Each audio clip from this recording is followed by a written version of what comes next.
धनश्रीच्या किचनमध्ये तुमचं स्वागत आहे। आज मी आहे माझ्या गावच्या घरी कुडाळामध्ये। हे माझं एक छोटासाच व्हिडिओ दाखवते किचन। आज आपण बनवणार आहोत लाल माठाची भाजी। ही गावची भाजी आहे। लाल माठाची ही स्वच्छ धुतलेली आहे आणि बारीक चिरलेली आहे। त्यासाठी लागणारं साहित्य आपण बघूया। 2 जुडी लाल माठ, इथे हिरवी मिरची, खोबरं, 3 मोठे कांदे, चवीनुसार मीठ आणि तेल। सर्वात पहिले आपण इथे गॅस तापवलेला आहे। कढई चांगली तापून घ्यायची आहे आपल्याला।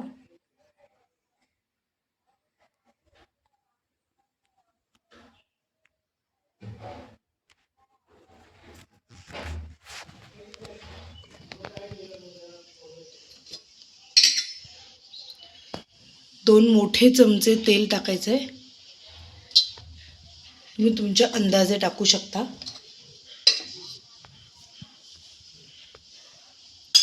तेल थोडं तापलं की आपण त्याच्यात मिरची टाकणार आहोत।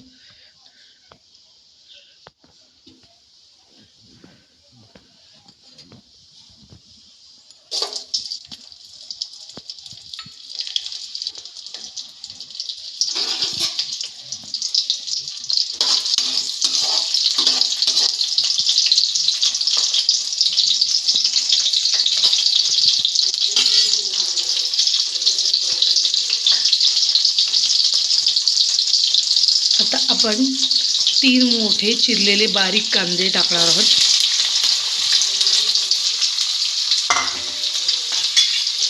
तर चांगलं परतायचं आहे।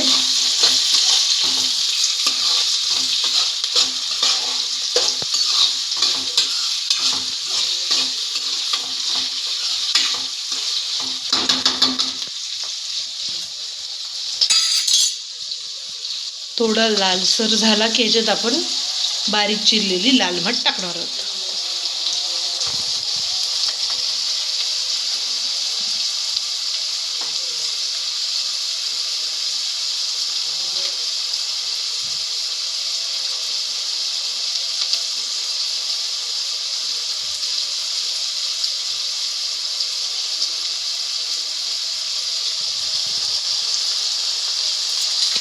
परत एकदा परतून घेऊया भाजी।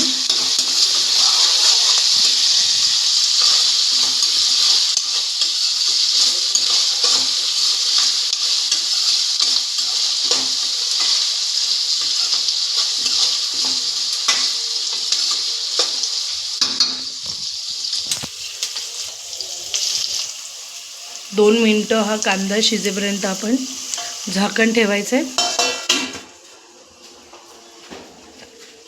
एक साधारण 2 ते 3 मिनिटं ठेवा, कांदा चांगला लालसर होईपर्यंत।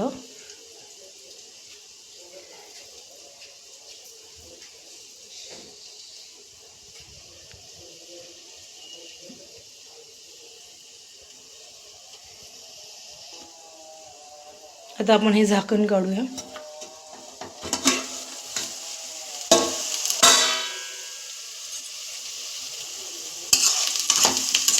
चांगलं परतून घेऊया।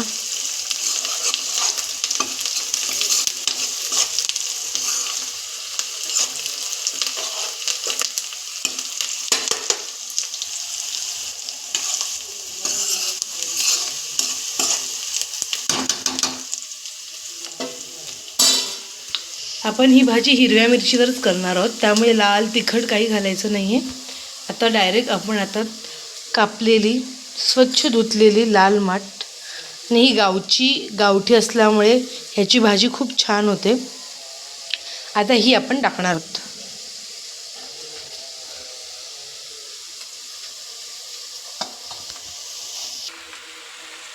पण सगळी लाल माठ ह्याच्यावर सगळी टाकलेली आहे। फक्त एकच चमचा फिरवून ढवळून घ्यायचे आणि झाकण मारून ठेवून द्यायचे। मग ही बरोबर आपोआप नरम होणार। ह्याच्यात पाणी बिनी काही घालायचं नाही, वाफेवर ही भाजी शिजणार आहे आपली।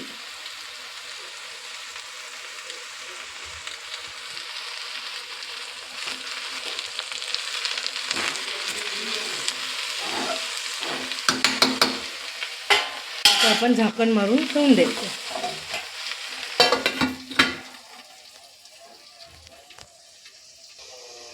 आता आपण झाकण काढून बघूया.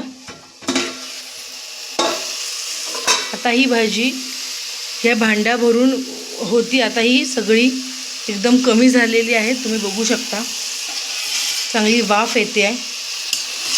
एकदा ढवळून घेऊया आपण.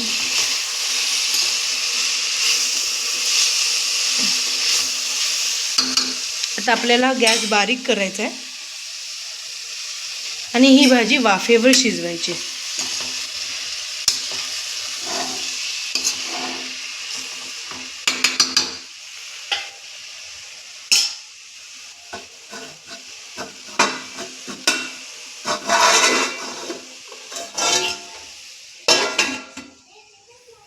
आता भाजीच्या आतमध्ये पाणी न घालता वरून थोडं पाणी घालायचं आहे आणि त्या वाफेवर शिजवायची आपल्याला.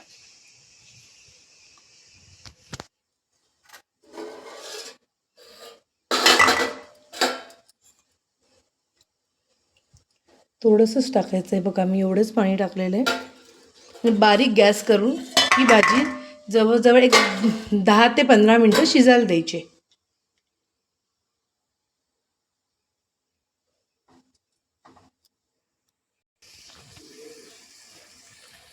आता आपण हे झाकण काढूया.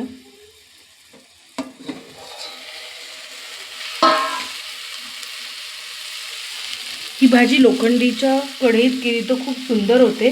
माझ्याकडे इथे लिमिटेड भांडी आहेत म्हणून मी या कढईत केलेली आहे ही भाजी. आता बघा ही भाजी आपली शिजली आहे चांगली. आता ह्याच्यात आपण मीठ आणि खोबरे टाकणार आहोत, कारण ही भाजी आता खूपच आळली आहे बघा. थोडीशीच दिसत असेल तुम्हाला. ह्याच्यात आपण चवीनुसारच मीठ टाकायचं आहे.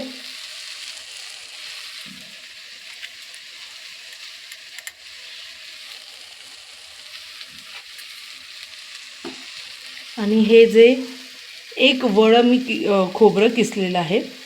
तुम्ही तुमच्या स्वादानुसार पण घेऊ शकतात खोबरं. आम्हाला जास्त लागतं खोबरं म्हणून आम्ही एवढं घेतलं आहे.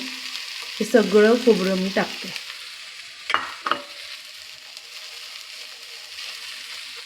आता आपण व्यवस्थित मिक्स करून घ्यायचं आहे ना.